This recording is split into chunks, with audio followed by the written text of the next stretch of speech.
Hey guys, how are you doing? Welcome to the Radar podcast. Today, the boss... But I can't do that.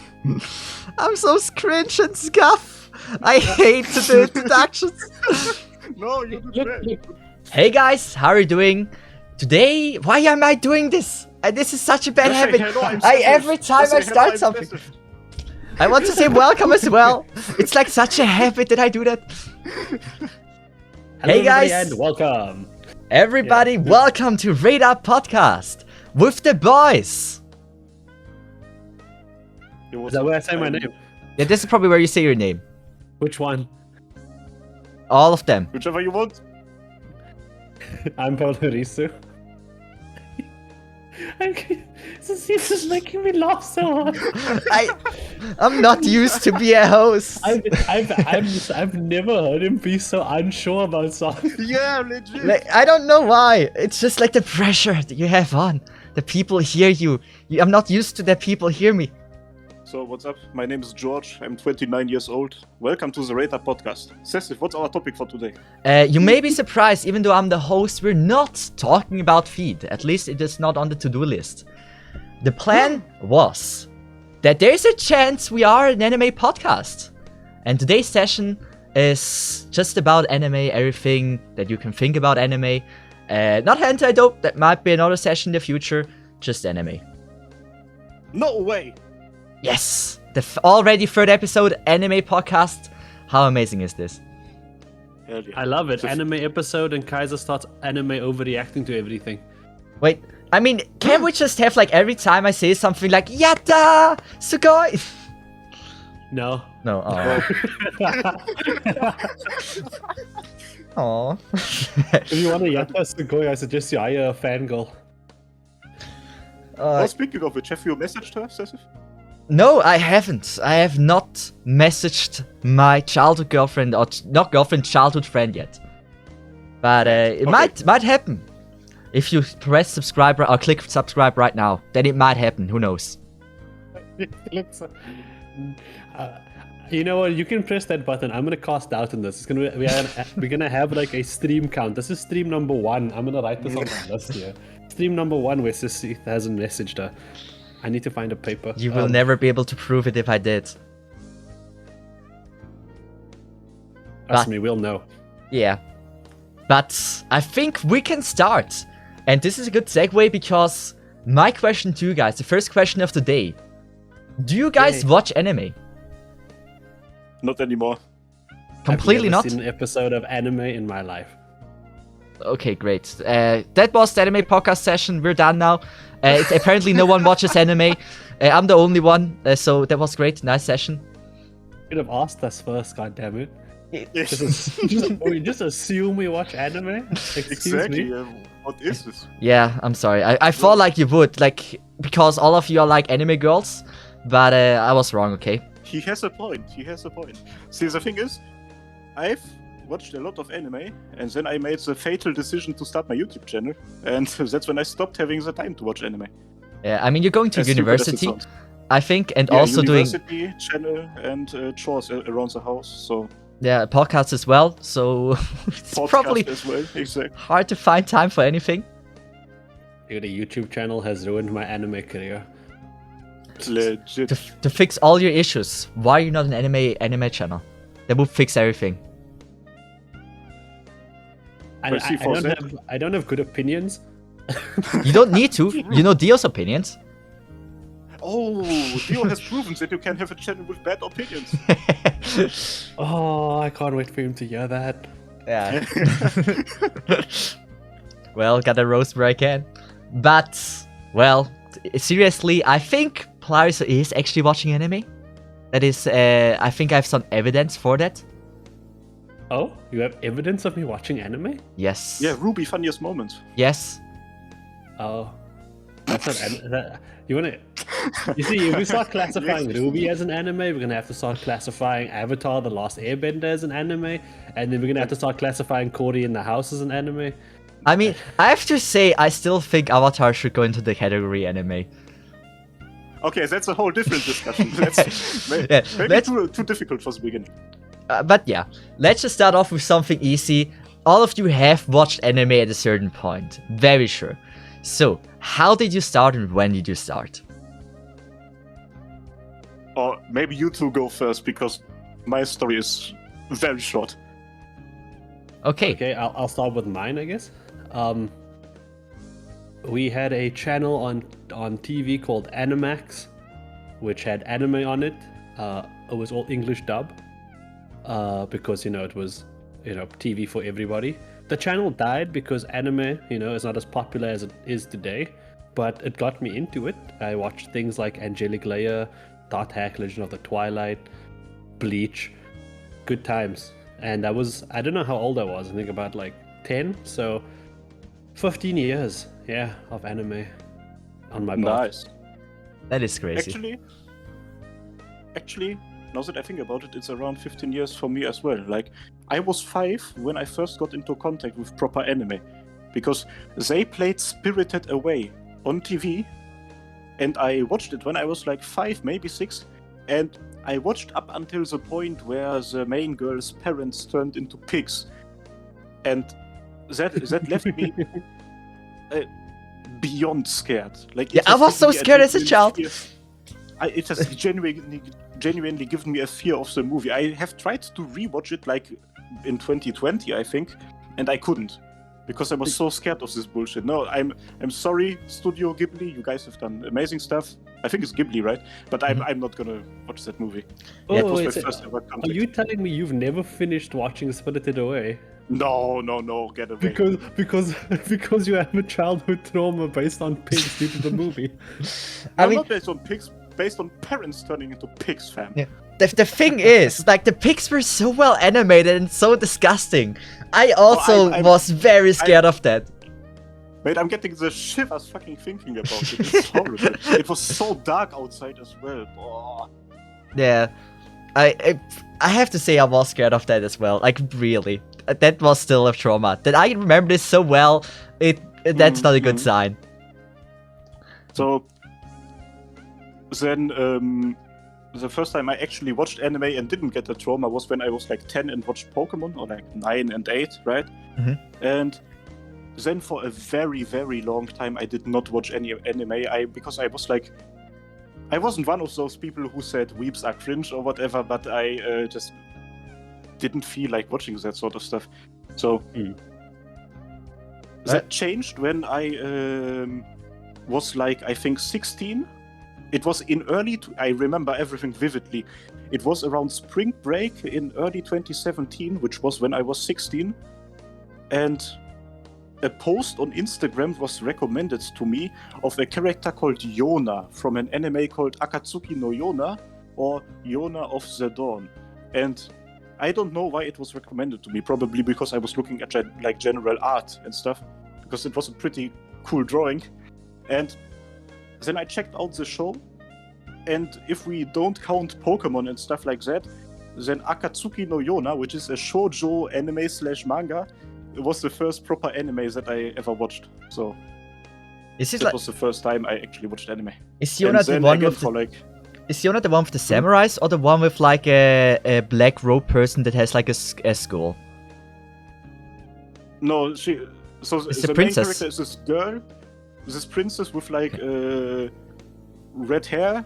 She's pretty cool, and she collects a harem of like dragon princes or whatever. Seath doesn't know about the anime with the girl with red hair. Ashamed. Yeah, there's Horrible, only one. disgusting. I've never heard of that. Anime girl with red hair? Those exist? I'm sitting next to one. Probably. Yeah. Yeah, but then I watched that, and that was it again for like a very long time, because I didn't get into anime. I just got into that one show. It was 24 episodes, it finished, and then I stopped watching, right? So then this was not how... I just realized the story is way longer than I thought it would be. It's not even a story. Then in 2018, as it was summer 2018, I was hanging around. It was like one of the hottest summers in a very long time. I was scrolling through YouTube, and back then I used to really enjoy watching this one reaction YouTuber from the United States called Blast Famous HD. he reacted to like Family Guy's funniest moments and shit, and he also reacted. Blast Famous HD. That's his channel name, yes. It's such a weird name. Blast Famous HD. And in cinemas near you. HD only makes it better. and yeah, legit. And he reacted to an anime memes compilation by a channel called The Anime Brain. And then I saw a couple of scenes from Attack on Titan in there, and like multiple scenes, and I was like, you know what? This looks pretty cool. And then I checked out Attack on Titan, and that's the point where I properly got into anime. It was summer 2018, which means that I became a weeb or like anime fan at the age of 17, which I think is comparably late. There's never too late. I still think it's a great time to start. It's never too late to start. So if you don't watch anime now, give it a try. Watch Attack on Titan. It is one of the best anime to show someone that hasn't watched any anime before. Same. Like, I have multiple friends who have like nothing to do with the internet or like anime and shit, and they got into Attack on Titan this season, and they have become proper weeps at the age of 21, and they're like, you know, it is never too late for you. It is never too late, legit. You can still change. Accept your wrongdoings. Watch anime. Now, Sessif, what is your origin story? Well, I started very early. Like, in the kindergarten, like when I was like 5 or 6. Oh my god, here we go again. The kindergarten where everything started. I didn't have a life before. Kindergarten is just the start. I was born in there. But I was like 5 or 6 years old, and I remember every Saturday morning, it was on one channel called Tele 5. It was the anime morning. And you had to wake up at 6 a.m. to catch anime. And so I was always watching anime there. Like, first it started off with like Captain Tsubasa, One Piece. I don't know if you remember, Bakugan was on there as well. Who else? Like Naruto, never. That's why I never really watched Naruto until I was older. Dragon Ball was also not on there. Sorry. What was that? You never watched Naruto? As a younger one, I did try to watch Naruto, but then I dropped that war. Because I didn't think it was that amazing, and I felt like. I don't know if I should tell you or not. I think it's funny. Yeah. Tell me. You know what? Now enjoy your Naruto. Yeah. So you want to tell me Boruto is just more amazing than Naruto? No, okay. Some people may not know what anime you're talking about. It's Naruto. Not Naruto. Yeah, okay. I always try to make like sound English because German is so fucked up. Like one dude, like there's like a dude that is called Sasuke, right? And in the entire show in German they say Sasuke. Yeah. And yeah. Do they say that in English as well? Do they say Sasuke? No, in English he's voiced by a beautiful voice actor, and he's such a sexy man. For a child. That sounds wrong. That sounds very wrong. But yeah, that's why I never watched the mainstream shows. But like, I always had to wake up at 6 a.m. at Saturday morning. It was such great times. When I woke at 6:30, I was able to watch some Ghostbusters. And if I woke up at 5, I saw for half an hour, I saw Flame Burning. Okay, no, wait. You know what? I'm realizing more and more that was the peak of your life, because you can't even wake up at 9 a.m. today. Wow. I was always waking up early. I don't know how I did that, but like it was worth for the anime. And yeah, this is how I got into anime. But then like One Piece, I always repeated the One Piece episodes I already knew. And then one day, when I was like 7 or 8, a friend of me showed me a website called One Piece Tube. And there, every new show, every new episode of One Piece was out. And I was like, wow, there's like so many episodes I haven't watched. And it was the first time I was able to binge watch an anime. And since then, I tried YouTube to watch anime. Then I figured out, oh, there's other websites as well. And slowly I got into anime more and more. And I was able to binge watch everything. And at this point, I watched like 1,000 to 2,000 animes. Probably 2,000 to 3,000. I assume. I watch way too much. You know. I'm proud of that number. Like, I watched like everything that I saw. I haven't seen that show. Gosh damn it, gotta watch it.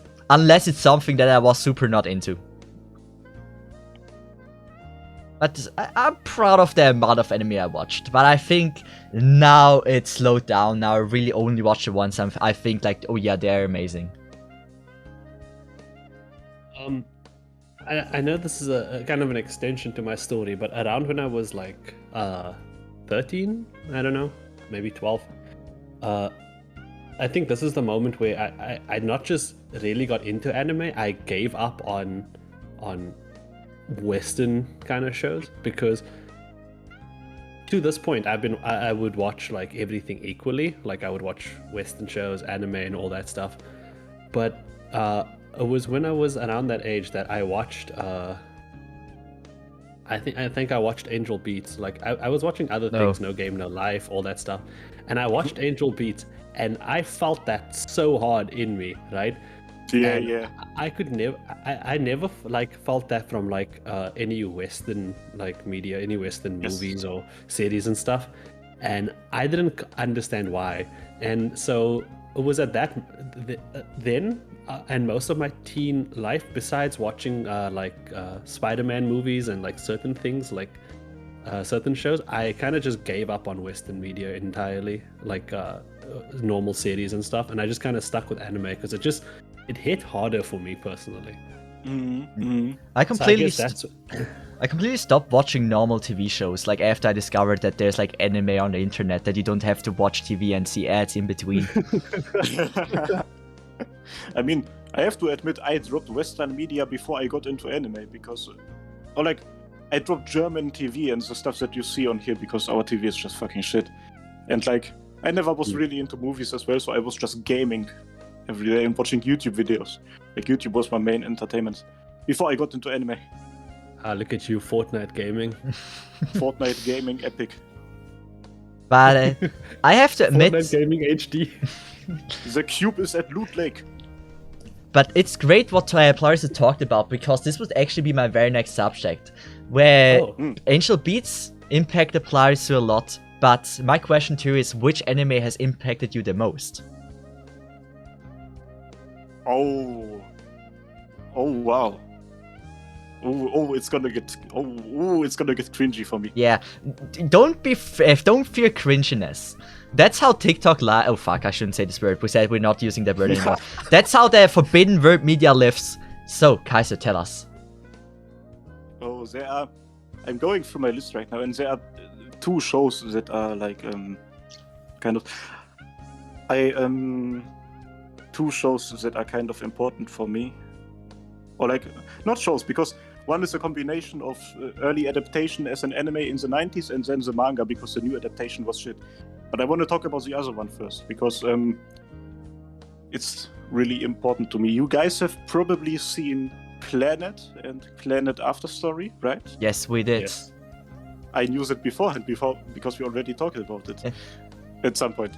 So, he set us up for Boston. Mm-hmm. You can, if you can talk about spoilers, I will make marks on the stream that people know, hey, you can skip to that part in case you would say some spoilers. So people are aware of it. Okay, then, then I'm just gonna say, guys, spoilers for Planet After Story. Mm-hmm. Because if we're gonna go that route, then we have to go deep, you know? Yes. So, Planet After Story is one of the most, I don't want to say touching things I have ever. I can't even call it an emotional roller coaster, because it was only going in one direction. But like, it was mad. That the experience that show gives is uncomparable to anything else I have seen in my entire life. Like, I started watching Planet and then Planet After Story because I was on that one trip to watch all those shows where people say they make you cry, right? It's like Angel Beats, it's an emotional thing, and then there's others. I also watched Air and Canon and all those things. And then I got into Planet, and I really enjoyed the first season of Planet. I really, really enjoyed it for what it was. Because to me, Planet season 1 wasn't really sad. It was just like, I just enjoyed it. It was a feel-good show. there was this bakery and everything. I liked it a lot. Mm. And then Planet After Story came, especially the second part. And when Yeah. talking about Planet After Story, people usually only talk about the last 6 episodes or so, where it's about the main character's daughter and Yeah. Nagisa dying and stuff, everything like that, right? Mhm. Those episodes were also like very hard because they have only been like 2 or 3 other times in my life where I was crying as much as during those episodes. And I knew that they were gonna make me cry because people talked about it, right? And I was like, okay, I'm gonna go into them. It's not gonna be that difficult. Bro, I got into them and it was the most horrible experience of my life because I watched them and it was late at night, so I couldn't just fucking cry because then my parents would come in and would be like, you know, what's wrong with you, right? So I was sitting there trying to hold it in for like 6 episodes straight. This was like 2 hours of pain, 2.5 hours. Because after like 3 hours, I was like, okay, I can't do this. But I can't stop now because if I stop now, I will never get back to those episodes. I have to finish it now. So that was one experience. But the part of Planet After Story that really touched me were not the last couple of episodes. It was the part before that. It was after everybody had finished high school and then got into that phase where they would have to figure out their lives and would have to decide on basically what they would do with their lives, yeah. Because I watched this during that exact part of my life, you could say, where I was finished with school. I then went to work for around a year, and I was like, okay, I have to now make a decision that will probably decide how I'm gonna live my life for like the next 50 years or so of working. I have to make some sort of decision. I have to work things out. And back then, I was really struggling with that whole thing of like being forced to make that decision. Do I take an apprenticeship? Do I go to college and study something that I don't even want to study just because it has like better chances for the future? Do I do something else? Do I say fuck everything and I'm gonna start a YouTube channel and Twitch stream or whatever, right? And that came in combination with like a lot of like well, let's say if decision making takes too long, then parents might become impatient as well. And I really love my family, but during that period of time, I kind of didn't like them that much. It was a very difficult period of my life. That's what I'm trying to say, basically, right? Mm-hmm. I was going through struggles on a mental level, and I watched that, and it was that the way those characters handled that whole period and the way they lived together, I do not know, it moved me in a way that kind of got me out of that hole, I almost want to say. And because of that, Planet After Story will forever, although it is not a perfect show, it will forever have like a place in my heart. That's well said. Well, It's a really important show to me. about Planet, I have to say, I like the first season. Like, I was more sad about the first season than about the second season. I don't know why, but that Fubuki scene made me cry. Like, I know what you're talking about. Fubuki, from all things that happened in Planet After Story, I remember Fubuki destroyed my day the most. I don't know why. It shouldn't even be that sad compared to like what happened in second season. But that girl, I had her in my heart, and then she disappeared. And that made me sad. Fuko, the little star. Yeah, the little Yeah, star yeah. thing. Yeah, that was actually really fucking sad. Yeah. I don't know why that got so hard to me. Like, no clue. But I don't know if I should say it. It hit me hard as well. Don't worry about it. I mean, what I thought is interesting, the episode where I cried first, I had tears in my eyes, was the first episode.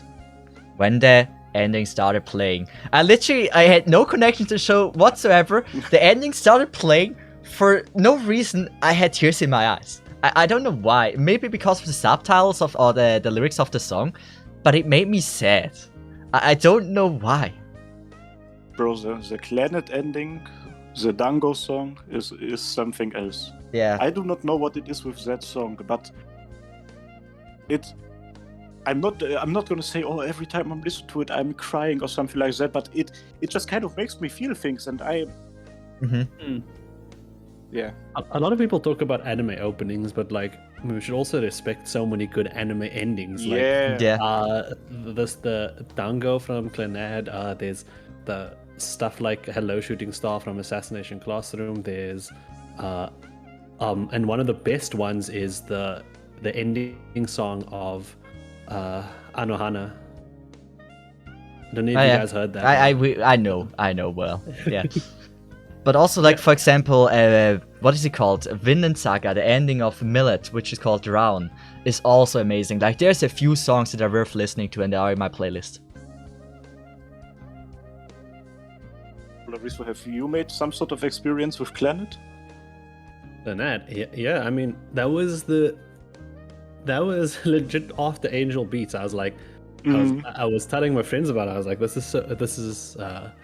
is so good. I like this, and they were like, "Oh, then you should probably watch Clannad." And then they gave that to me, and then I had Sasith's experience, and then your experience.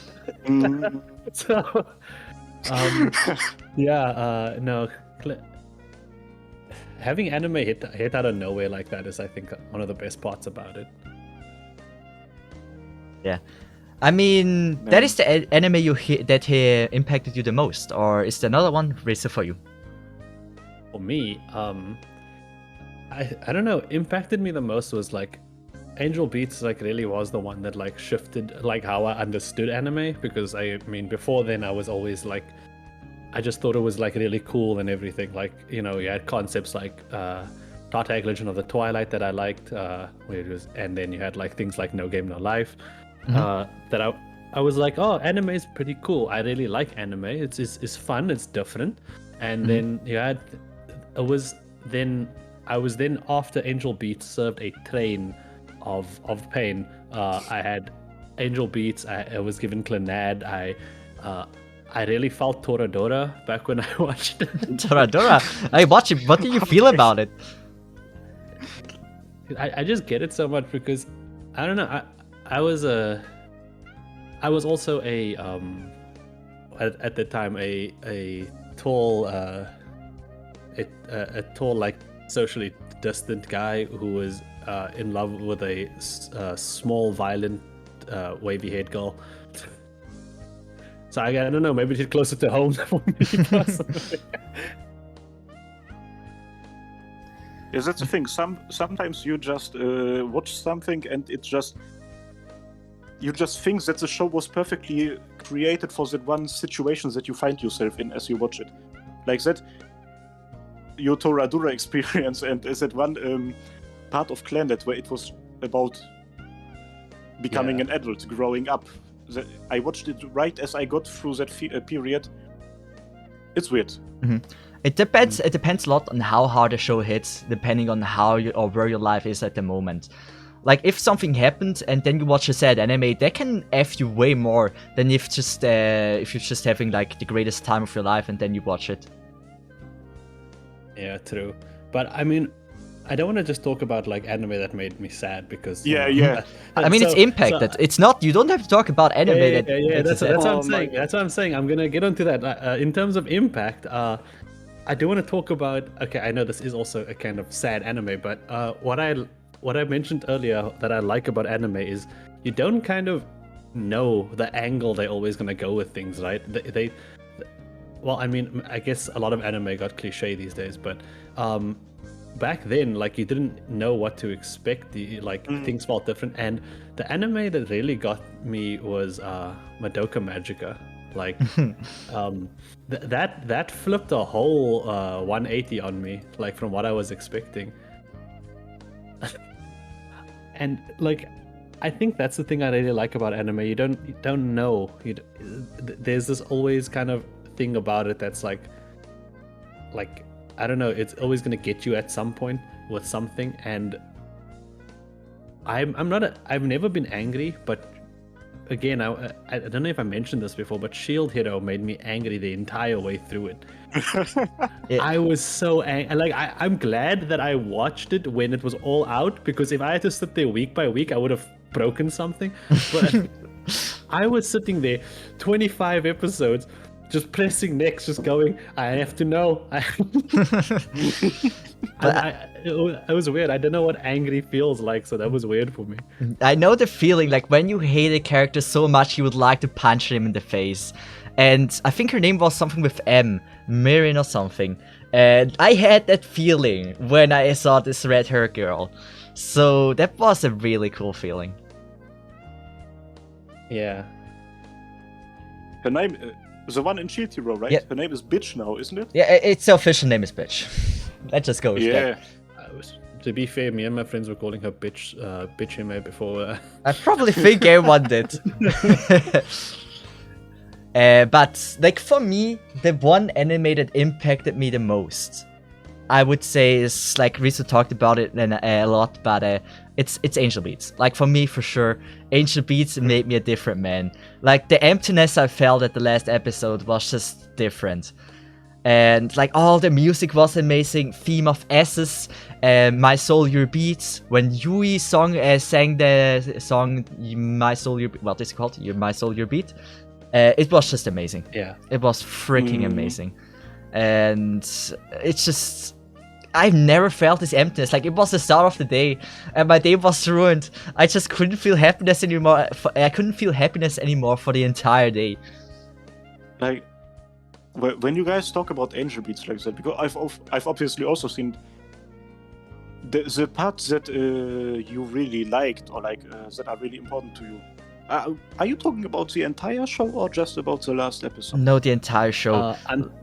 I would say the entire show, but for me the main things are two scenes. It's Yui's last song, I believe, and the ending. Oh. Actually, the reason I think Angel Beats worked so well on me was so I don't have this sadness of death, right? Like I don't feel sad when people kind of like die. Because I view it differently. I'm so positive in how I view things that I even view like things in positive manners. But in Angel Beats, characters can't die, right? That's not what's happening to them. The true way a character leaves is by achieving happiness. So the happiness that they achieve in their final moments is what, I guess, with the contradiction of everything that happened, is what really hits home. Yeah. It's also just like that there's nothing. Like when they achieve happiness, there's just nothing. And that is the thing that always hit me so hard. But it's like the entire show throughout was amazing. It wasn't just the last episode that I felt like, yeah, that's why the show is amazing. I enjoyed the jokes. Like there was like one part where they died for another so they can move on. And it was just so funny. The jokes were amazing. I loved every single character. The voice acting was well done. It's like the entire show as a whole was just so great. Best scene in Angel Beats is still when that guy shoots up into the ceiling in slow motion, yeah, so smugly. Okay, yeah. I liked Yuri so much as a character. She was so cool. But I feel, Kaiser, you were gonna say you didn't like. I feel you're gonna say it doesn't hit you that hard. No, okay. See, the thing with Angel Beats is that no, the last episode, and what's her name? Yui, the one I think. Pink-haired girl. Yes, that, Yui. Yeah.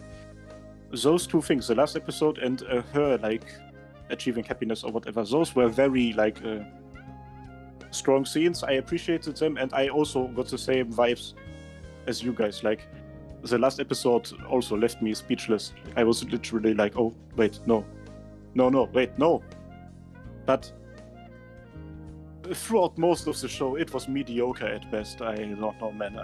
The jokes were okay, but like the main plot, it was like. No, I thought it was a 6 out of 10 at most. I mean, you have to say, I watched this probably like, I don't know when it came out, like a year later when I was probably like 13, 14. When did you watch the show?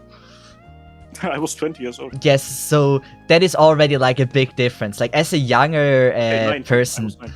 that's, I don't know, it hits different if you're like younger. I don't know. The best shows, I can look at them back and I feel like they weren't that amazing. And I feel like that made a huge impact on how you view the show now. Have you guys not rewatched?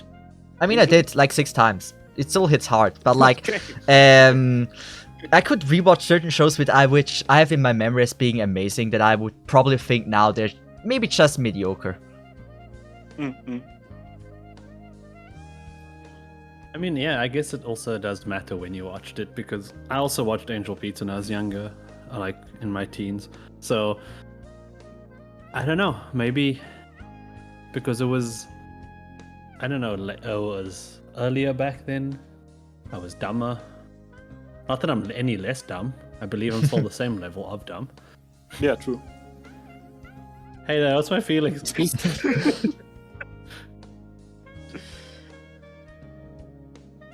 Have any of you ever watched or read Berserk? No, not a single thing of it, even though I heard a lot. Mm-hmm. I heard very good things about Berserk, but never watched it or read it. I typically don't watch a lot of things I have to end up reading the manga for. Oh, I like that the most. I don't like reading. Like, Same. How are you not liking read? You read the story of Arknights. You like reading. I'm the person that doesn't like reading. I don't read anything if I don't have to. Look. Don't do as I do as I say. I don't know if that works in this. No, I really don't like reading. And the thing about anime for me is like, I think it's, while I do appreciate the story and I love the story, I think it's also that mix of the animation, the colors, and the music. Music is a very important thing to me, like in anime. It is. And when I'm reading the manga, I can't really listen to the music, and it's a bit difficult for me to like kind of go with it. I don't know. I mean, there's like you know what? There's a show that has like about like it's like about 5 superheroes or something, or like it's girls and 1 boy with superpowers. And there was like this one scene where a white-haired girl makes like a talk for 2 minutes saying she doesn't understand him and stuff. And that voice acting there was so amazing. I have not watched the show. I only saw the voice acting part. And I had no connection to the show, but the voice acting was so amazing. I got goosebumps. Every time I show someone great voice acting, I show them this scene. And it's just so amazing. And I think music and voice acting make such a huge impact on how I view the show and if I think the show is amazing. From what you guys have said, I take that you haven't read a lot of manga, have you? Not a single one. Even though I bought the second chapter of an anime, of a manga, but I haven't really read the first one before. Neverland, that counts. Okay, yeah. Well, actually, if I traveled more, I would read more manga, because every time I've been on an aeroplane, I've bought at the airport, I've bought manga to read on the flight.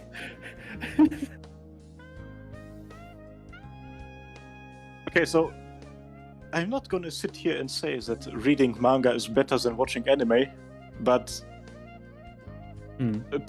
just personally for myself, I enjoy it more. I prefer reading manga over watching anime, because as stupid as it sounds, it like gives me the opportunity to experience it at my own pace, if that makes sense. Because sometimes there are chapters or scenes where I'm just reading the bubble, rushing through it, right, rushing through it, sometimes there are moments where I just have to sit back and look at one panel for like 2 minutes in order to let it sink in. And Yeah, that I guess personally, I was gonna say, yeah, that is the thing about manga. You can like just follow your own pace. Mhm. The only thing that mangas lack is a proper music. But like, I mean, you can just put on music in the background, but you will never have the perfect soundtrack. I guess that's why it's fine to see in Arknights. There's music constantly playing that's going with the vibe of things. there we Yeah, go. the music is I'm so good. important. Like, I feel like I would read more manga if, like, every time something epic happens, Savano is playing in the background. Then I will probably enjoy manga a lot more. But yeah, I don't know. I feel like there should be something like that. Maybe we should find it, like a manga with music Like, attached to it. every that time as you as open- you're going through it. every time you It's called a open visual the novel next and your page, opinion for Savino.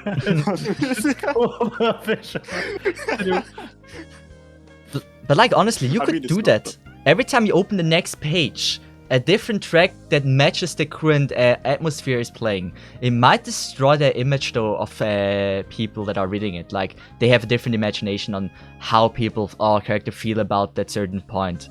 So I don't know if it would destroy it or if it would help. But I would like it.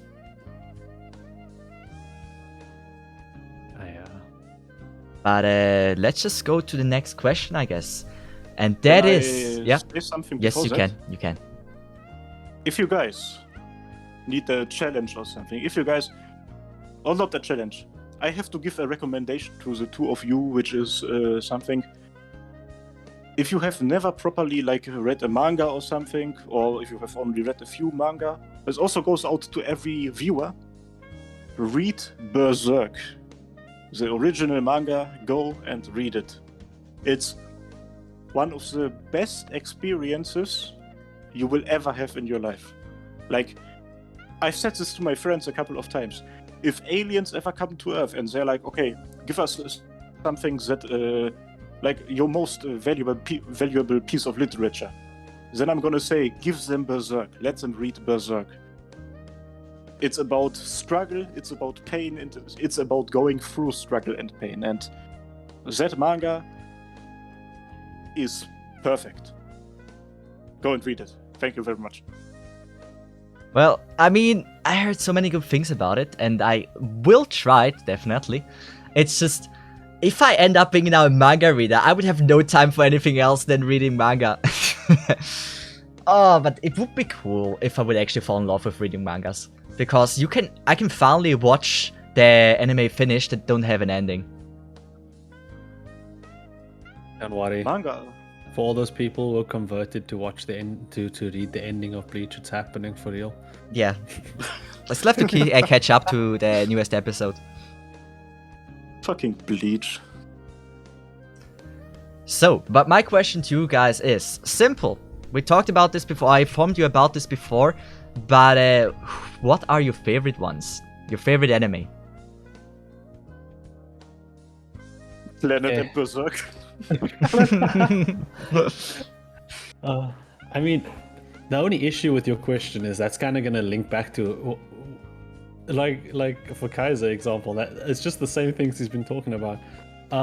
I'm actually gonna mention an anime I haven't mentioned yet, but it's Guilty Crown. I love Guilty Crown. It's one of my favorites, and I know a lot of people don't like it. I honestly, I can't see why they don't like it. I really liked like how it played out and everything. And the thing I think that's like really strong about it is that we have a character that can easily make the best choices, right? He's in the position to do so, but because he's a dumb teenage boy, he never really does. And because of that, it kind of spirals into different situations. And I don't know, Kaiser, have you watched Guilty Crown? I have not watched Guilty Crown, no. You But should. you can, if you want to go into spoilers, go ahead. I can forget about stuff. Oh boy. Are you sure you want to know? Legit, bro, the entirety of Chainsaw Man was spoiled to me, and I still read the manga, and I enjoyed every single second of it, because if I want to actively forget something, I forget it. Go ahead. Okay. Well, spoiler warning right now. Yeah, spoiler warning. the scene where the moment where everything goes wrong and Shu is kind of left in charge of everything, right? And he's this nice guy who wants to make things work for everybody, and then he finally starts accepting the girl that's always been next to him instead of the main wife who he's been chasing, and then her moment that she uses the last of her life to heal him instead of herself, and she tells a story about the kind king and how she loves him because he's a kind king that gives to his people instead of trying to take it away. And when he wakes up after she heals her and she's dead in his arms, right? He becomes the opposite of the thing she likes because he realizes he doesn't want anyone else to die, so he has to become this kind of evil dictator type king that to make sure that people don't end up in that situation again, because it was of his kindness that she died, right? So he never got to hear her last words. So she saved him because she loved him, and then he became the very opposite of the reason she loved him. And I don't know, that was just how that played out, and the fact that the ending, nothing really kind of worked out for him. I think that was it was such a bittersweet moment, and I like bittersweet endings. It makes you feel like I wish it could, but it couldn't. But if the anime ended there, I would have also liked it where she died. I mean, for me, why Gul'Dicron is so amazing is just the character development. You don't see this a lot nowadays, even though it's such an important thing. You see how a character grows in the story, and I love to see this. And also plot twists are a reason why I love the show as well. I broke something, oopsie. What did you broke? No, it's fine, okay. Okay. Yeah, no, I really like that anime because of that. I really didn't like Inori from the beginning. I mean, I like the design and everything, but she was such a she's the main girl, but she's so boring. She was so boring in comparison to the other girls, the other girl that liked Shu. The thing about her is, I loved her design. I wasn't the biggest fan of her character, but I loved her song. Oitorop was the name from Egoist, or was the name. And that song made me cry. Bro, Everlasting Guilty Crowns, that's what it's called, right? That's no, that's the other song, but that's the second opening, but that's the reason I actually got into the anime. I heard the second opening. The song is so good. I know. I would say Gul'Dicron has the best 5 minutes, or the best beginning of anime, or one of the best ones. You watch 5 minutes and I was just hooked up. I just had to watch it. But yeah, that's actually something I used to watch every Christmas because last Christmas. Yes. And then besides that, the other things I like is a bit all over the place, but I do want to. There's a lot of things I could go into, like Violet Evergarden and other things like that I like. That's going to be similar parts, but I do want to say that I unironically love JoJo's so much. I'm not even memeing or saying haha JoJo funny. I legitimately love JoJo's, and the best part is that the writer continuously forgets what he was going to do, right? And that's all the memes about it, but it's legitimately fun. Did you know that in the last fight of Arc 3 between Jotaro and Dio, the reason that fight is so long is because he didn't know how to end the fight, by the way. By the time he got there in the manga, he was busy writing the fight, and he didn't know how it was going to end. He was like, how the fuck is Jotaro going to kick Dio's ass? He really didn't know. And he just kept writing until eventually it happened. I mean, that is cool. But the reason why I brought up this question was because I wanted to see if you guys have hidden gems that maybe are not really famous, but are shows that you think deserve way more attention. Oh, you want hidden gems? You could have said that. I mean, for me, why I like a show is because you don't hear a lot about it, and then you out of nowhere you start watching it, and then you're like, wow, this is amazing. For example, if Demon Slayer would have not been recommended to me and didn't know it was amazing, I would have loved it even more. And one of the shows that I've never heard of, but I just randomly started watching, was Kamisama no Nichiyobu, or God Left the World at Sunday or something was the name of the show. And I didn't know anything about it. It came out when Attack on Titan came out, so it died. Or no one really realized that this was also an amazing show. And that is one of the shows that I think needs a lot more attention. Maybe the ending is not so good. I'm not spoiling anything. But like the plot twists that are in there, like just watch a few episodes. I cried. I literally cried because I didn't know what the fuck was happening. But it was so sweet, so amazing, and I love the switch between it looks so cute to damn, this is hardcore. And I just love the show. It's an amazing show. You have to watch it. I think I've heard about it in the Anime Man video in like that he made in 2013 or something. That was recommended to me. I mean, it could be. There's like a lot of shows that are called Kamisama no something. But Kamisama no Nichiyobu, it's the one with a little girl that is called Ai. Like she's like 8 years old or something. My Hidden Gem also has a very similar name. It's called The World God Only Knows. Oh, you've mentioned that so many times. It's such a... Because I recently, like a year ago, I rewatched it, and it was... I thought it was gonna be like what you mentioned earlier. I was gonna sit down, watch it, and and ruin the illusion of how good it is, right, for myself. But I enjoyed every moment of it because I like shows where there's a smart character, or like he's good at a particular thing, but he uses it in interesting ways. Like he doesn't just like use his smarts to like do like a simple like, oh, this is I'm good at math, let me just calculate this and do that, blah blah blah. It's the way that it's executed and how it's done, you know. It's not as straightforward, and it's fun, and he's reluctant about everything he's doing, which is just the best part. I don't know. But yeah, I think it's a really good anime that I don't know, I haven't heard people mention a lot. So, Kaiser, do you have a hidden gem? Oh, have you guys ever heard of an anime called Air? I knew you would say. I just knew it. Yeah, you said this many times that you love the show. Oh, fam, it's like Air. To those people who don't know, it was made in I think 2003, and it's one of the first ever things, if not the first ever thing, made by Kyoto Animation. And for one of their first works, it's really, really good. If it's basically imagine Clannad, but it's only 13 episodes, and it does not have a happy ending. That is Air. Go and watch it. It's gonna make you feel things. I'm honestly intrigued by it. I have yet to watch it. I never tried, even though you said I have to. I'm very sorry for that, but eventually I'm gonna give it a try. All the episodes are on YouTube, both in sub and dub, so feel free to. That's how I watched all my anime before I found out that you can watch it on websites.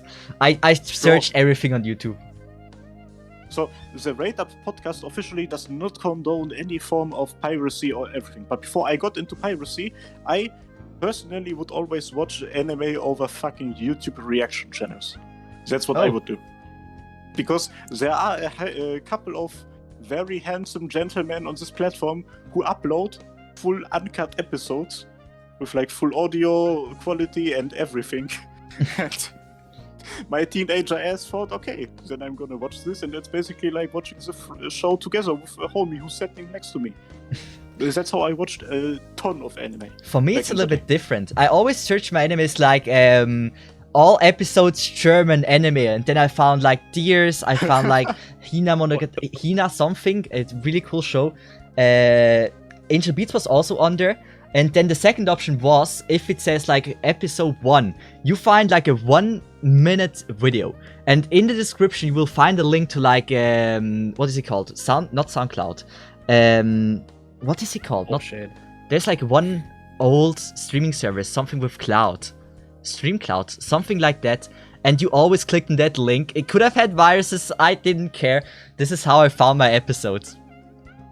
I never got into stuff like that. I'm too young for that. But yeah, those were great times. No, I don't pirate things as well by now, but like back in the day when Yeah, The rules were very like weird back then because like everyone was just like sharing stuff and putting things up, and then eventually at some point someone said, "Wait a second, this is not right."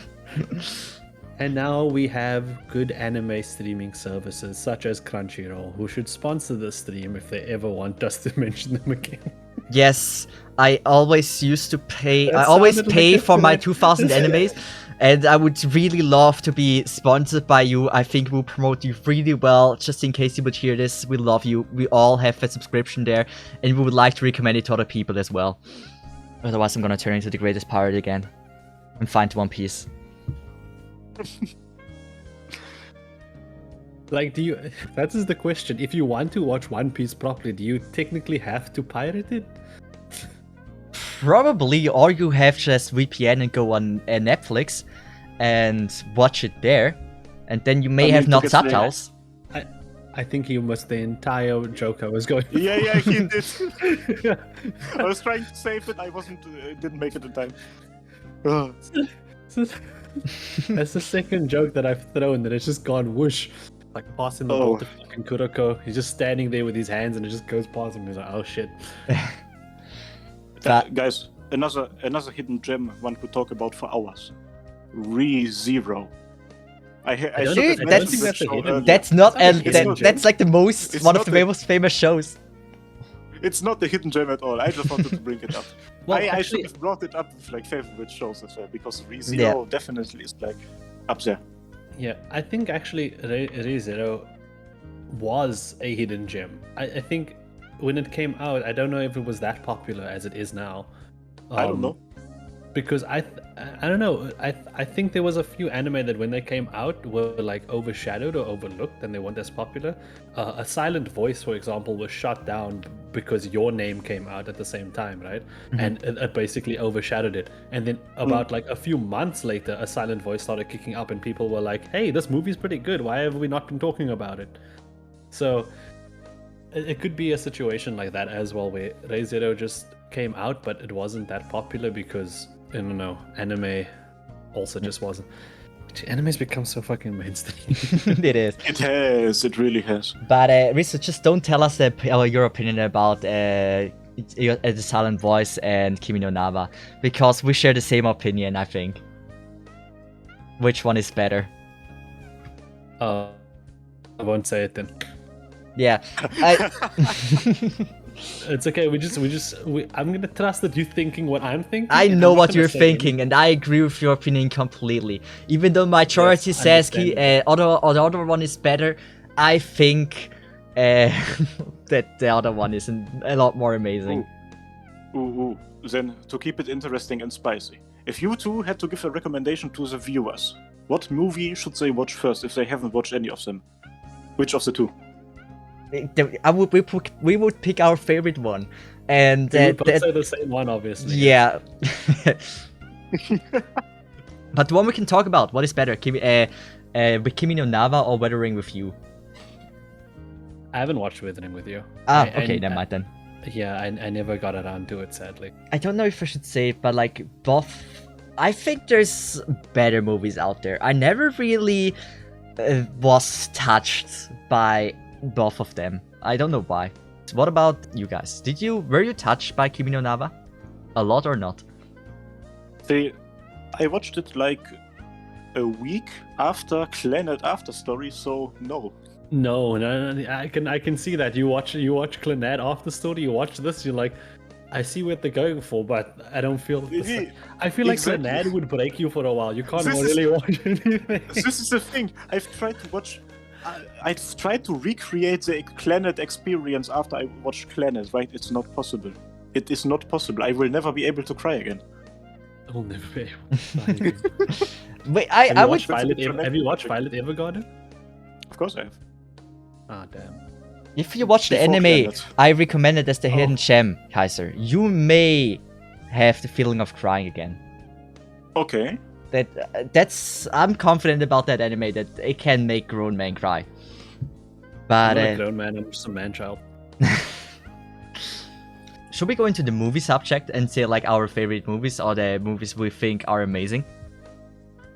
Oh, I have one. Tell us. I've not watched many anime movies. I've probably only seen that. No, I've seen like 3 or so. It's The Disappearance of Haruhi Suzumiya. Haven't watched it yet. Oh, It that sounds so is- familiar. It is the movie. It concludes the show, right? There's first a show with 24 episodes, and then the movie, and it is an insane experience, both dub and sub. I remember, I only put it on to have something running in the background while playing Red Dead Redemption 2, but then I like put the game aside. Like, it's such a good movie. It's a really amazing experience as a whole package. If you were like point one thing about it out, I couldn't do it. But it as a whole experience, it was amazing. Damn. Well, what have you guys watched Fate's Heaven's Feel? Oh, only the first movie yet. Have Like to there's watch the 3 second two. parts to it, but it's like an anime. It's just amazing. It's the animation of Fate. Fate never disappoints, and the sound design and everything. So Fate is always like, if you watch something of Fate, at least you get good visual quality. Mm-mm. Yeah, you know, if you watch Fate, you're gonna get something nice to look at. Yeah. At the very least. True. Story doesn't even have to be good or something, but at least the fights, they will always look amazing. Oh, speaking of animation, do you guys have any favorite animation studio? Oh, that's The one that burned down. Kyoto. Kyoto Animation. Yeah. I mean, Violet Evergarden, Beyond the Boundary, what? It's just... Clanet and Air Yeah, and Haruhi Suzumiya. Exactly, it's all just there. Like, K-On from them. They have done so much. yeah. I don't know. Besides them, I guess I like A1 Pictures like quality, and especially they did with Arknights as well. I don't know if you remember that, the first year anniversary thing that was from A1 Pictures. True. Yeah, and they did a good job with that. Yeah. But I have to say, like, I know I'm going back to JoJo's, but David Productions, fucking hell, they did a good job. like, I mean, if you look at the first adaptation of JoJo's, the original anime, right, that they had like years ago, David Animations, right, they somehow have put manga panels into an anime, Yeah. the alternate colors that they use as part of like what they do in the manga, the poses and everything, they've copied it directly from the manga. They've carried the essence of JoJo's onto the screen, into animation, and that is why so much people have, just like JoJo's, because there's all this feeling that it's clear that they whoever's doing this love JoJo's, and they just want to see it on screen. And so I don't know, David Productions, I think, holy crap, they did a good job of that. Yeah, they're amazing at what they do, that's for sure. That's like one thing I remember as well. Like, I've only watched the first 2 parts of JoJo's and started the 3rd part, but like visually speaking, there's like nothing to complain about. The show looks amazing, and the music as well. Yeah, I think they nailed so many things about JoJo's. They just did good. Like, it's nice to see something come to life after like the disappointing. We had a few disappointing anime, like I think a year or 2 ago.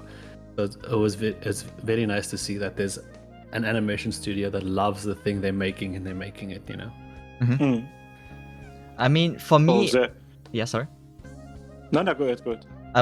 Okay. So for me, the one I would say is my favorite one. You mentioned it before. I would definitely say A1 Pictures, because I just recently watched 86. I rewatched it already, and I have to say, A1 Pictures, just the animation, everything, the animes that they release are just always so good. And once again, I love Sword Art Online, so I was always a little bit biased. A1 Pictures made me grow up. I mean, to This be man fair, loves- everyone does agree that Sword Art Online is first season's good, and then I think when they, well, I think most people are kind of most people agree. Speak for yourself. Most people agree that first is nice, and then the whole dispute starts getting into second season, and then it goes down from there, and then people start going, why the fuck are there guns? I don't get it, because I think the second season, at least the first 12 or 13 episodes, were so good. Like, I was so hooked up with the story, and I loved the characters. Sinon is my waifu. She's one of my waifus. I love the girl so much, and because of her, I fall in love with Sawashiro Miyuki as a voice actor. Her voice is so amazing and unique. And I think they did an amazing job. Look, I know the animation and everything was very nice, but like I said, people are gonna, I don't know, just disagree with Sword Art in general. Yeah. That's just how it is. I will fight for my childhood. It doesn't matter. The issue for me with Sword Art, I didn't know what it was. Like, there was something about Sword Art that felt wrong to me. And I realized what it was when they released the third arc. Not the third arc, season 3, Alicization. Oh, Alicization was really good. I loved it. Because the reason it is so good is because Kirito wasn't hogging girls. Kirito had a bro. And that was what we needed. Two bros. Bros are the hoes, everybody. Yeah, I don't know. I'm just too big of a fan of Sword Art Online that I can't give you a not biased perspective. Yeah, more power to you, fam. I think it was shit. I don't value your Apart from opinion, though. Alicization, I like Alicization. That's fair enough. I also don't value your opinion. Thank you. Nobody values anyone's opinion. I don't even value my own opinion. As it should be. No, but what do you guys think about Studio Trigger and what they do? Oh, Yes. I just hate space. That's the thing. But everything that they do ends in there. Yeah, I hate futuristic stuff. That's why I don't like Star Wars and other things, because I just hate mecha. I hate futuristic stuff and stuff like that. Well, Studio Trigger isn't only mecha; it's also Kill la Kill, for example. Yeah, Kill la Kill I love. Little Witch. It's also Little Witch Academia. Dude, Kill la Kill was one of the best shows that I watched. Yeah. Like, I know that it's gonna be I know everyone's gonna say, is it because then people were naked or the way they were dressed? But no, I think it's You're just gonna say only partially. I'm sorry. Maybe. But no, it's the animation and everything, and the story. It was humorous, and it was just it's more of a fun, relaxed show than anything too serious, you know. But the music was good. Everything was really nice, and I actually watched a video on talking about what they did, and they sacrificed shading and quality for animation fluidity. Basically, in a lot of scenes in Kill la Kill, they wanted Kill la Kill to feel fluid, and characters are always moving, and yeah, so they did that. Instead of making it look pretty, they made it look fun and animated and alive. Studio Trigger is so unique in what they do with decisions like what you just said. Like, their shows, there's no better way to describe their work as to say unique, because none of the shows I've watched everything that they've made, because they haven't made that much. Like, none of the shows that they have made I would give like a 10 out of 10, but everything is so unique that it deserves to get mentioned in like lists of the best shows and whatnot. Mm-hmm. Something like feel alive. Yeah, like something like BNA, which they made in. I love that. It's like the only furry anime that I've ever watched, because it's genuinely a really good show. Yes. It's such a unique experience. It's so hype. So much is happening. Yeah. The opening is only 60 seconds. They only needed 60 seconds, and it's amazing. Yeah, and also the ending. This is one of the shows. The ending is amazing as well. Yeah, the song, right? Yeah, there's like this one song. I don't remember which one it was or how it was called, but I love it. I remember I loved it so much. But the best thing about Studio Trigger is that just they always hire, or most of the time they hire Sawano. And then it makes it just way more amazing. For example, in Kill la Kill, the music of Sawano, he had so many great songs in there. And that was also a reason why I fell in love with it.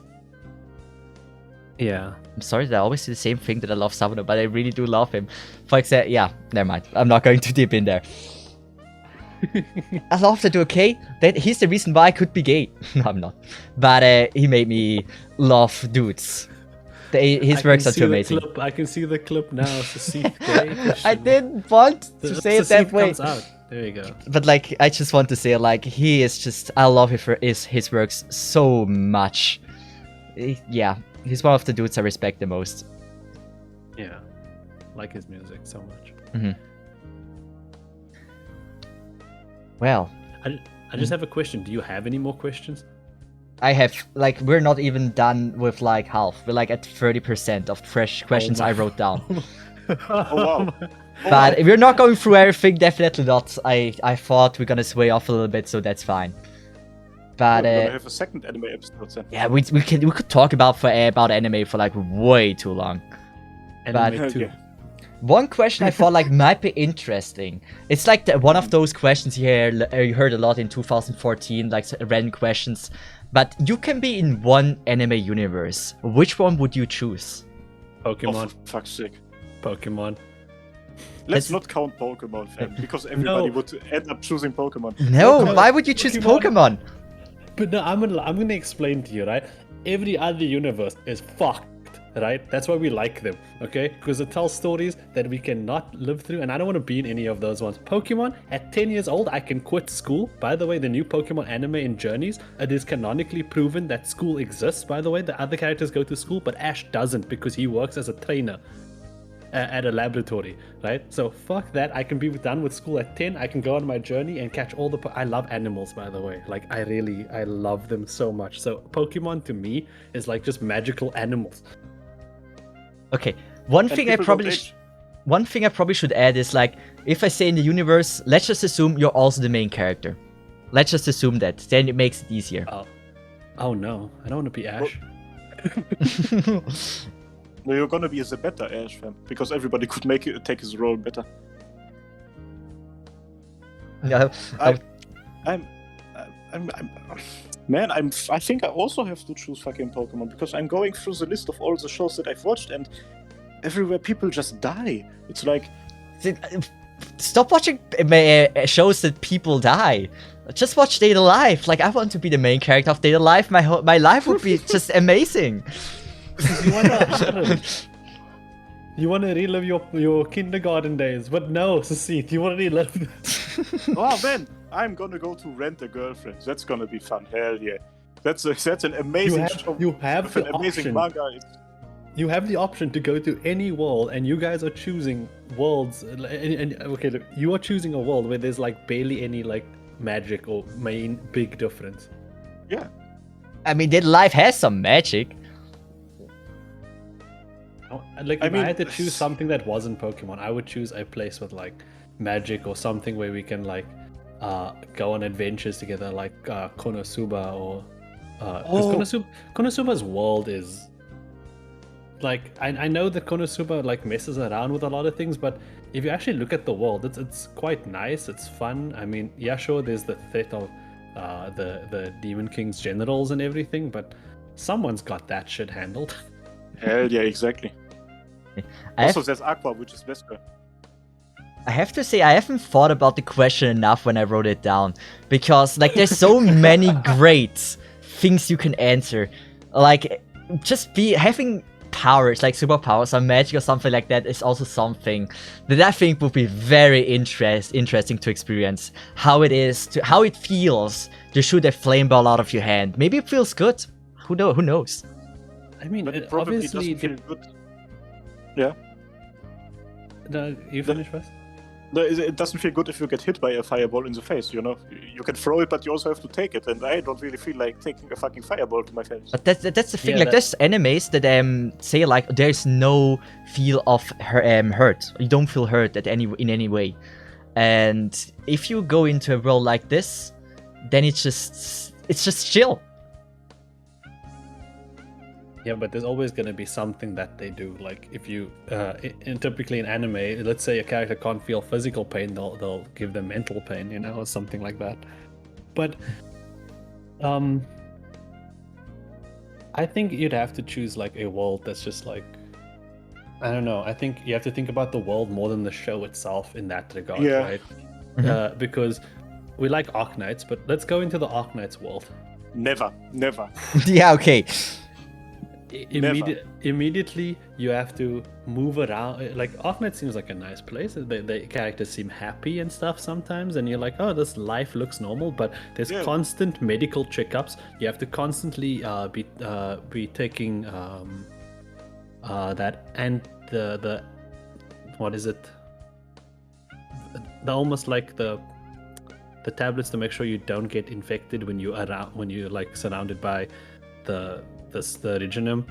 There's a lot of maintenance that actually goes into the Arknights world that you don't see on the surface. Yeah, I mean, on the surface they are smiling on their PNGs, and there is this bunch of nice music on YouTube, but fucking living there, hell nah. But like, what do you think about the world No Game No Life, for example? I've only watched like 10 minutes of it. How this is like one of my favorite shows? I don't know too much about No Game No Life in order to like establish what it is, because I mean, have you seen the movie, Sasif? Yeah, I've watched everything. I love everything about it. I even watched the OVAs. But now think about the effects of the world based off what happened in the movie. I'm not going to say anything because I don't want to go into it, but just think about that and then tell me if you still want to live in the world after that.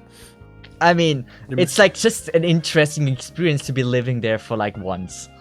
It would be kinda cool to just try and gamble your way to get a better life. I mean, you can become anything if you're smart. And that is just such a cool idea. You can become anything if you're smart. I don't believe I believe I'm pretty smart, but I don't believe I'm that smart to like do what they do. I mean, me neither.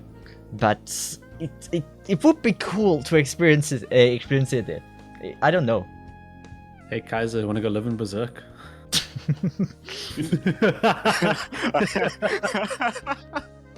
Yeah, checkmate. Exactly. Well, you know what? Let's go to Konosuba all together, fam. Like, it would be fun. That would be fun. We'd be a party. That'd be cool. Hell yeah. Who are we gonna bring out? Our fourth member. So we have the beautiful girl, which is me. Now we need what else? We don't have a useless character. We need to bring some. Can I ask this question? I don't want to ask this. Yes. In a lot of isekais, they do offer you to take one thing with you or something, right? And they give that option to people in Konosuba. What would you take with you actually, if you could? Like, if you were getting isekai like in that situation, what was the one thing that you would take with you? Oh, let me think. I mean, you can select nice anything, like just items or. This really nice jacket. Now I gotta think about it. Take a camera with it, start recording.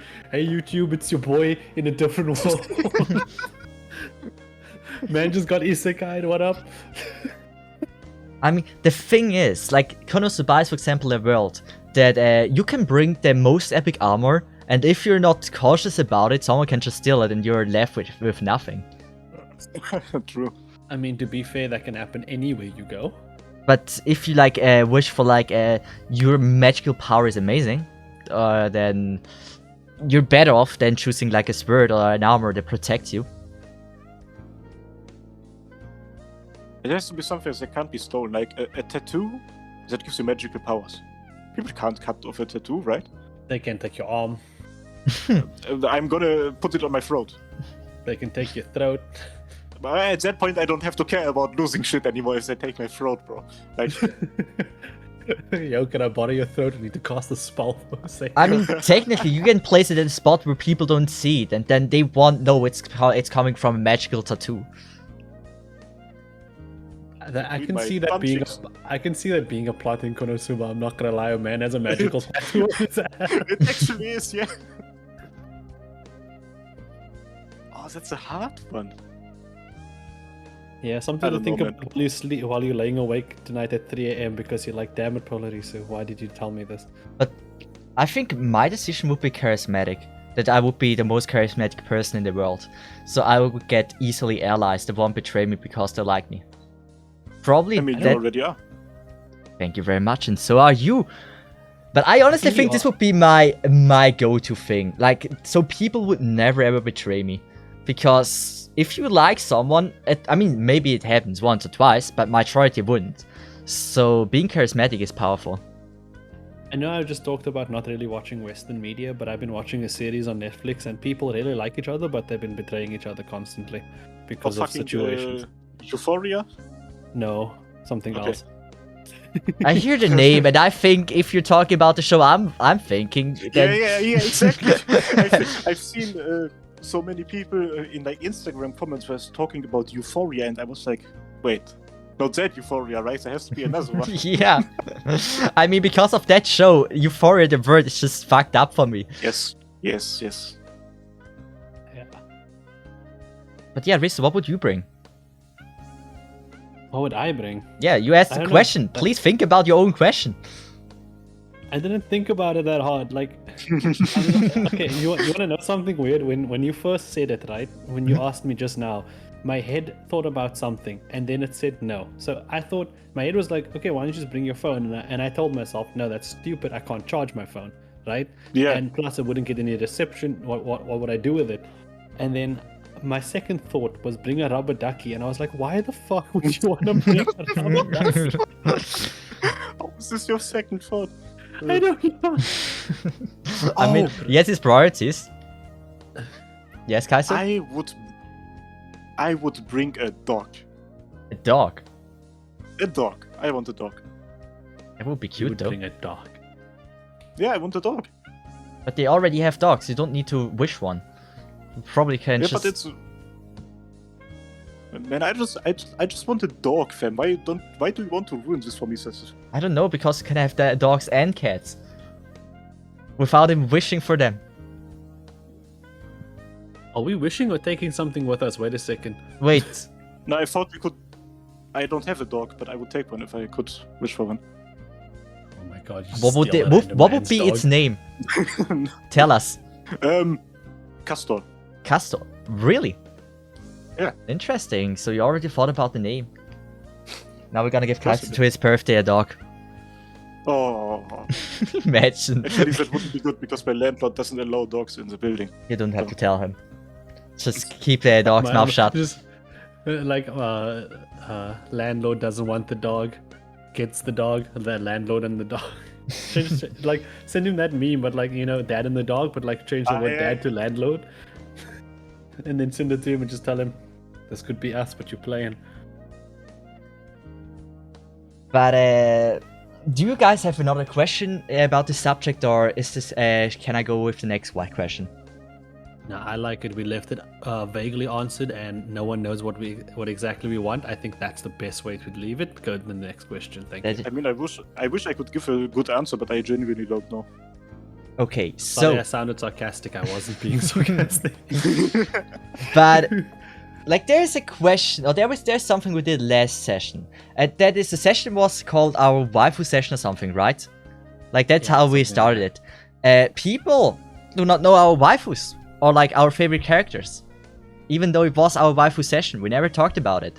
So, not just waifus, who are your favorite anime characters? It can be male or female, like the most interesting ones that just keep staying in your mind. Okay, I have my number one waifu character. Her name is Mirai Koriyama. From Beyond the Boundary, or Kyokai no Kanata. Yeah. Same voice actor as AF Yala, same soft fluffy hair. I don't know, I just think she's cute. She's adorable, and she's really fun. Like it's fun watching her stumble over things. Like, I don't know, I can't stop picturing the one scene where she cuts a bucket in half and just falls over. She is very cute. Every time you send in those gifs, I'm like, yeah, that's a cute girl. Yeah. So I on Discord I use like the Discord gift thing, but I also on my desktop, like when I have a folder just of her, of gifts of her, like in different situations and stuff. So when I see the moment arise that I can use one of those, I open that folder and I throw it in the conversation. But characters I like, other ones. Can be males as well. Hey, can we go me last? Mainly because I may have not thought about it yet. writing down questions and then not thinking about. It's like you're just writing This stuff guy. down. Like, this is gonna be fun for me to think about during the. I mean, It's a everything mental exercise. I wrote down is like a question we briefly skipped or something. Like I swear favorite to God, shows. if you say Stuff. Kirito, Oh, no, that's I'm gonna not be taking fun. Kirito.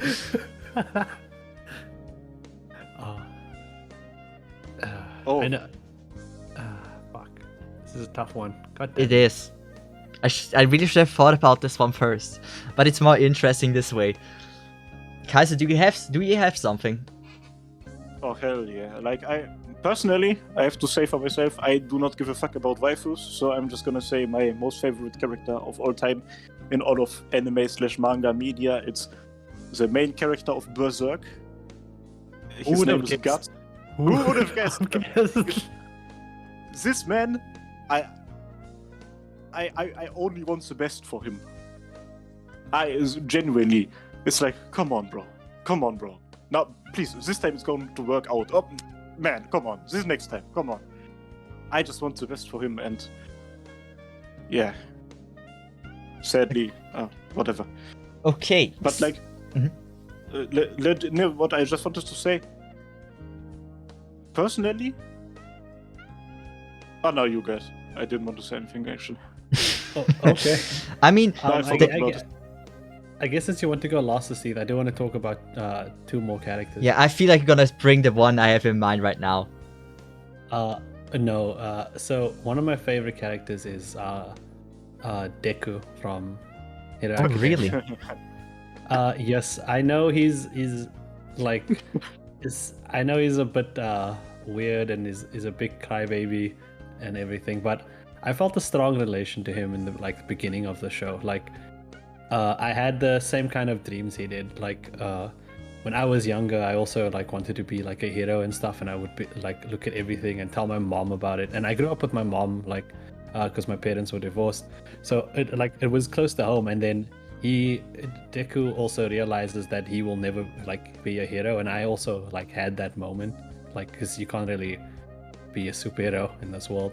And so I don't know, I felt a very close relation to him, and because of that, I seeing him develop as he does, I'm always supporting him. And I like the fact that he's not just about strength.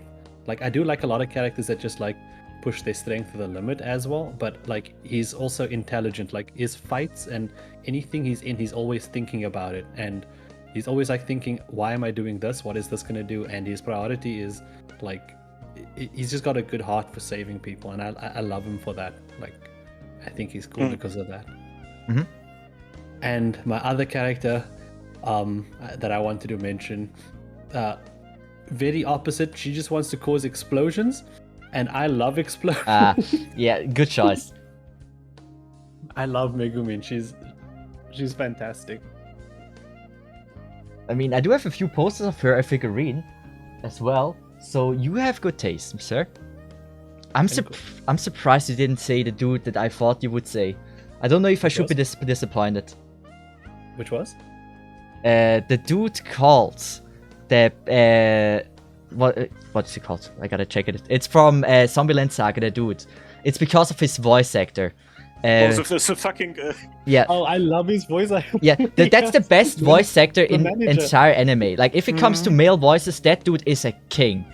He's called Mamoru Miyano. That's the voice actor, and I just love his roles. For example, he's the one in Zombieland Saga, the manager, and he's the reason why this show is so amazing. His jokes and just the way he presents himself, it's just so amazing. Yeah, there's a lot of cool male voice actors. Ever since watching Hero Academia, because of Bakugo, I can hear him in every anime, and he's always doing the same thing. He's always yelling at someone.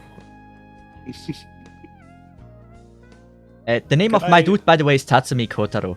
Or he also voice acted in Steins Gate, the main character.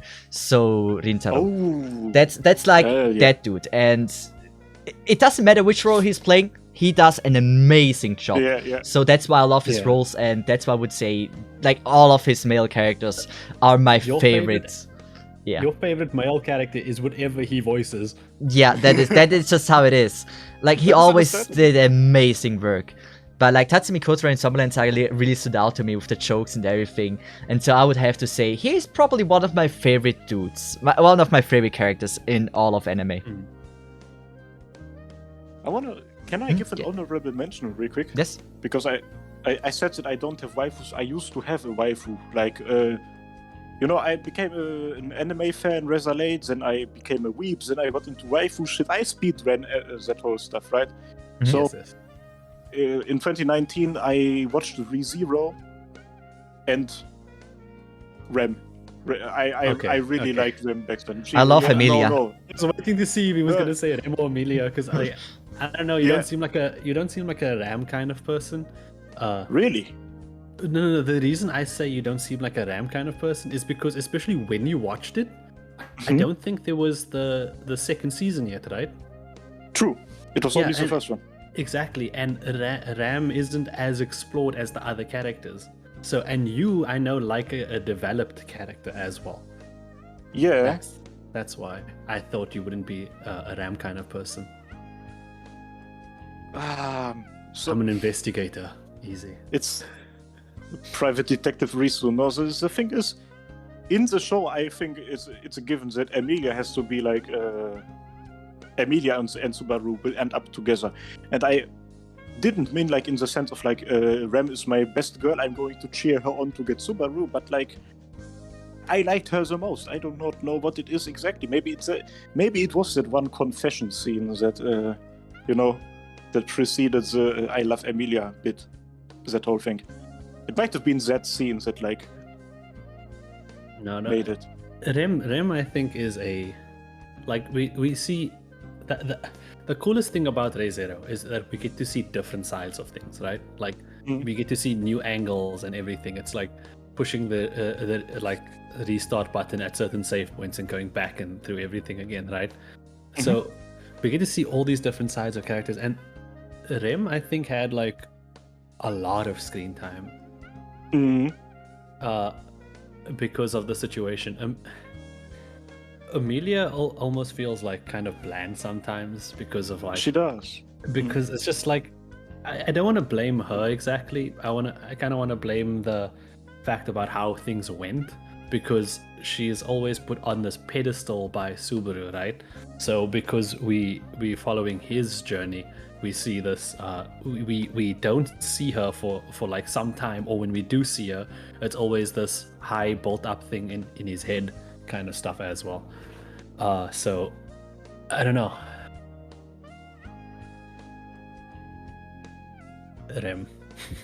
That's why everyone loved Rem. They were just like, she's just cute. I found it interesting Rem? how, because of that episode, everyone started hating Emilia, even though she had, I feel like many Nah. people hated Emilia because of that, but she Bro. had like no fault of this. If you hate Amelia, you're a fucking idiot. Like, bro, like, in the first season, she didn't do anything wrong. Like, with how she reacted to Subaru, or how she treated him, or whatever. Yeah, I just felt like I saw many people saying like, yeah, I don't like Emilia and stuff, but I don't think she's that bad of a character Yeah. to be disliked. It's just like, because of that, people thought like, why would Subaru choose Emilia? So the person that should be hated should be Subaru, not Emilia for that. Nah, Subaru's my man, fam. He is among my most favorite characters as well. Yeah, I mean, he Subaru's didn't just a betray man his in a waifu. tracksuit. Subaru's just a man in a tracksuit. Yes, and that's what I love about him. This man has issues, he has struggles, he's a normal person. Hell yeah. But he's not horny. That's the best thing about him. He could have just went on with a great life with a great girl, but he had his waifu and he didn't betray her. What I really like about ReZero is the fact that I get to tell people, everyone's like, oh my god, Isekai would be so fun, and I get to tell them, yeah, but what if you end up in a ReZero situation? Let's see how fun it is then. Well, if... ReZero amazes me, because if you look... Oh, I'm sorry, did you want to... No. You go ahead. This is just one sentence, right? Because if you look at ReZero, if you first check out the character artworks and how certain scenes look, then everything seems so flashy, so bright, there are so many colors, a lot of funny costumes and stuff. But if you really if you then watch the show, fucking hell, mate! It's like this amazes me. I really like it. I mean, for me, like, one thing about ReZero, if I would be the main character, I think I wouldn't be able to stay through everything. I would have just tried to get a life done that I can live somewhere, because I don't think I would get myself in a position where I can get killed so many times without mentally breaking down. Like, yeah. I think I would have just taken the offer from Rem and just went on. Same. Actually, there are the author of ReZero has done multiple extra stories of like diverging timelines. If Subaru would have made decisions, like for example, run away with Rem, or do something entirely else, or maybe even be evil. And they're all really, really well written. And there's this channel on YouTube called Eki Donut, and he has voiced, or like gotten voice actors to voice all the stories and stuff. You guys should watch them if you like ReZero. Like, it's... Yeah, I like the evil Subaru one.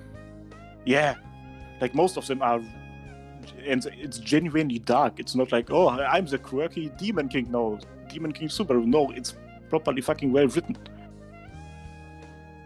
Well, it sounds definitely interesting, and if it's voice acted, then I don't have to read, and I see this as a big win. Exactly. I brought it up. He was like, okay, look, here's this. And then he was like, wait, Cecil, let me give you the voice acting version.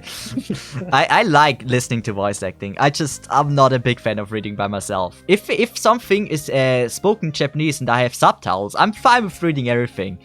But if it's just without the voice acting, I have a very hard time just reading it. You can pay me to read your chat for you. Then that way you never have to read it. I'll voice act your chat. You can be my TTS voice. I would love that.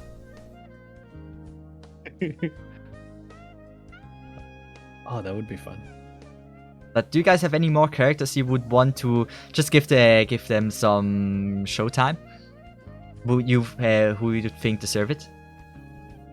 Any other characters I say would just drag out because there's a lot, but like I said, my few.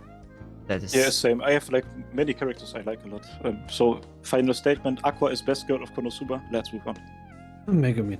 Okay, so I think we're gonna go with the final question, because that one has not been answered already. Which is your go-to genre? Easy. I do not have one. You do not have to go to like one, like, do you like romance, something you would just love to see in your show? I really like shoujo. But I'm not deciding on whether I'm gonna watch a show based on the genre or not. It's like, if I hear that is a good show, or if I somehow develop an interest in it, I'm gonna watch it. Yeah, more than anything, despite the genre. Oh. Yeah. Like, but I do tend to go back to like shonen like a lot of the time. I mean, because I watch a lot of things like Fairy Tail, Eden Zero. It's kind of my in between anime. So if I'm watching something like Violet Evergarden, right? When I'm done with Violet Evergarden, before I move on to the next anime, I kind of need like a almost palate cleanser. Yeah, I get it. So yeah. So typical like shonen anime, like Fairy Tail, One Piece, Naruto, especially any of the long running ones. Like I kind of watch a bit of that, and then I stop, I take it in, and then it's kind of like I'm cleansed. I move on to another thing, because I think the quality of the shorter animes is always better, but having something like the long-running stuff, I really like having them. Like I actually became very attached to Black Clover, and I'm kind of sad it's not was a good show, anymore. Yeah, I hope it will start again. It was a very good show. Black Clover got really intense. Like I'm proud of how it went, although there's a lot of filler because of decisions. This one maybe don't spoil to me. I actually intend to read that at some point. Yeah, we're not spoiling. Thank you. It took a little bit longer to really start off. Dude, you should watch Black Clover. It's better, trust me. And yeah. I know you're gonna say, but the manga, I can read it on my own page. Yeah, but you don't get Asuka's voice. Oh, I get that. I know. Also, the localization that I read was shit. It was some sort of fan translation, whatever. I watched like 10 episodes together with my homie because we were like, okay, I'm gonna show you ReZero, you're gonna show me Black Clover, and then we're like gonna do watch-alongs and stuff. Yeah. This was like I think 1.5 years ago. We haven't continued ever since. So one day I'm gonna finish it. Dude, Asta's voice became such a big thing because people were like talking about how much they hated. I loved every single bit of Asta's voice. His screaming is amazing. Yeah, the constant screaming. It's amazing. I mean, I wasn't in love with it, but I wasn't annoyed by it either. It was like a perfect in Bro, between. I think it's hilarious, bro. This man just shouts at everything. I like it. I'm still mad. We didn't talk about like when we talked about hidden gems that we just ignored Rainbow Nishikara. What was it called? The one with the prison. That is also like one in a show. We haven't really. What? Don't you know Rainbow? Rainbow? It's called Rainbow Nisha Rokubo no Shichin. Oh, Shichinin. I don't. That one, of course. I don't speak Weebanese. Can you translate that? It's just Rainbow. Type in Rainbow anime and you know which one I'm talking about. It's like one of the greatest freaking openings ever. Yeah. And okay, look, if I type Rainbow and anime and I get Rainbow Stardust Dragon from Yu-Gi-Oh, I swear to God, I'm gonna flip you. you should get like the right thing. Like Rainbow is a hidden gem that has an amazing story. If you're younger, you shouldn't watch it, but it is amazing. I just had to. The art style is really interesting. It is amazing. It's just looks like so old school. Yeah. I think it's from 2013 or something. But trust me, the opening is one of the best opening you will ever hear. Especially Kaiser, you will love it. It's from 2010. 2010. It is great. Like, if you haven't seen that show yet, you have to maybe be 16 or 18. Trust me, it is not a nice show. If you're younger, you might be terrified. But it is a great watch. So I just want to had this in there, because if we talk about gems and not mention this one, I would feel ashamed a little bit. But back to the genres, which I want to talk about. It's like, when I still was younger and didn't watch like every single show, the genre I always went to was psychological. For me, that was the genre where I always got my plot twists, which I love so much. And like, there I found Happy Sugar Life, which is also like a show that is not really well known. I think they are amazing. Like, that's why I also mentioned our Rainbow. Happy Sugar Life. Hold on. That's hold on. Is it? It's That's the anime that finished before the manga. Oh no, it's not. There's a show like that finishes before the manga. Yeah, they wrote the ending for Happy Sugar Life before the ending was released in the light novel or the manga or whatever. Interesting. But like, yeah, they did have the writer help with it, so it was the writer basically did write it, but like didn't write it down on paper yet and publish. Mm-hmm. But like, it's like Game of Thrones, but Game of Thrones failed at it. The thing about Happy Sugar Life was that there was a voice actor, the one from the little girl. She was so amazing, and she made just everything so much better. Like, the entire show shows really well the psychological part of characters. And it's sad that it's not really a show that a lot of people talk about nowadays. I think it's really not a show that people talk about because the topics it hits on is a bit sus. Yeah. It's about Yandere Yuri, isn't it? Yeah, but there's From, like other stuff from as the well. YouTube Other traumas that they cover. And I think it's really well done. And you even understand, like, I'm not saying anything, but you understand, you understand why they developed that way. And that is very cool. I maybe have another. First of all, actually, I want to talk about it. When you were younger, you would always go for psychological. Yes. Mad, okay. I mean, not always, but I just love the genre in general because it always combined with plot twists. Like, when you want to find a show with plot twist, search for psychological stuff, and you will find the greatest shit. Fair enough. But, like, every once in a while, I have like a like everyone else phases where it's to search for romance, for music animes, of course. and like stuff like that as well. I had a sports anime phase. Oh no, No. Sports anime. Have you watched sports anime? I've tried to. I did watch Which lots. anime? Captain Tsubasa. I grew up with it. Kaiser, which one did you try to watch? Haikyuu. You didn't end up liking Haikyuu? I don't know. I watched it and I really enjoyed it, and then I dropped it.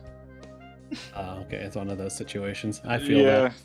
But like, I didn't like the idea of sports anime. I thought there was nothing I could like about it. But then I watched Kuroko no Basuke, and that changed everything.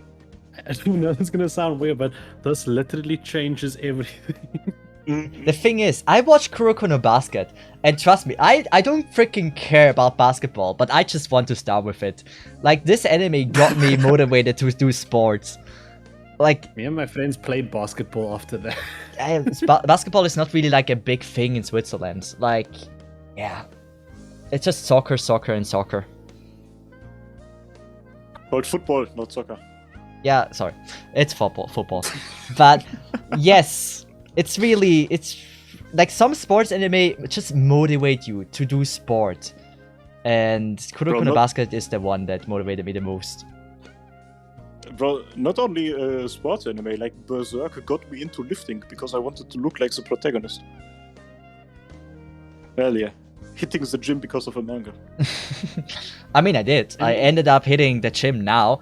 Like, Dumbbell did a huge thing for me. If I wouldn't have watched Dumbbell, the fitness anime, I probably would have never ended up going to the fitness. Or going to the gym. It's one of the best openings of all time. I actually have it in my gym playlist. And like endings as well. Like, Onegai muscle, yeah. It's fucking amazing. The thing is so good, I'm afraid now that we get the copyright strike. But it's a Man good. talks about the lyrics, everything just fucking explodes. Copyright strike. It was good singing. Kaiser nailed that one. Hell yeah. Oh yeah. But just, yeah. I might actually have another hidden gem. Do Tell any us. of you know Prison School? Yes. Yes. It's actually a quite famous show, I guess. That is an actual hidden gem, bro. Yeah, that show is like an insider between me and my homies, and bro, it's one of the most interesting experiences you will ever have watching a show. Yeah, I wouldn't call it like something like it's not something I would recommend to like people like especially like newer to anime. Like it was one of the first anime I've ever watched. Interesting. Yeah, maybe I should. But it was a whole different experience. I will give it that. Like, Yeah. watching that was okay. And everything about it, like fucking character design and everything. Like that one guy who had this gigantic head with a tiny face. That is. It was one of the funniest shows I've watched, definitely. Yeah. I watched it with a friend. It also has a really good German dub. Actually, it's pretty decent. But yeah, Oh, can I say one real hidden gem that you cannot recommend to a lot of people, because the humor is very dark. Death Note. No, DMCA. What? DMCA? Detroit I don't Metal want to get a Smash. strike. Ah. Or what? It's something like that. Detroit Metal, something like that. Detroit Metal Smash. Wait, Detroit Smash. What? Deku? Hello? My browser died. I can't search anymore.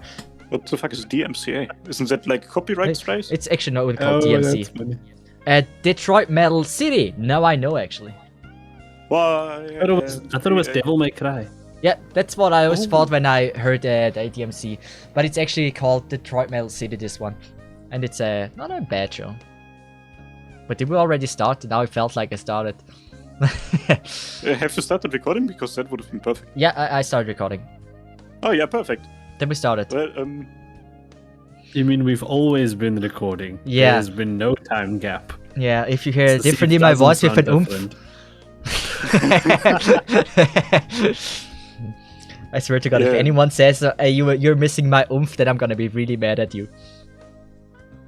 Man's caught lacking without an oomph. Didn't we make this joke for the second episode that we recorded the ending like a couple days earlier? This time it's reality. We actually did record our ending a couple days later. I mean, did we? The difference is this time it's true. The recording has Because been... we did. Maybe we just had recording going for like 48 hours. That could also be possible.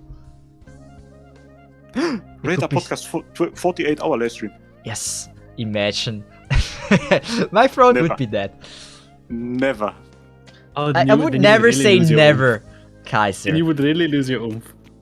I mean, No, bro, guys, I did 24 hours of rock farming.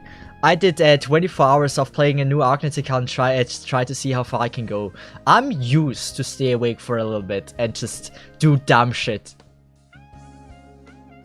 I'm not. I'm weak. If I don't sleep like 8 hours a day, I don't fucking work the right way.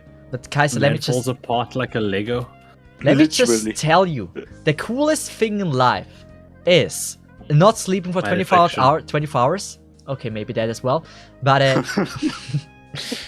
if you just not sleep for 24 hours and then go to bed, this is the best sleep you will ever have in your entire life.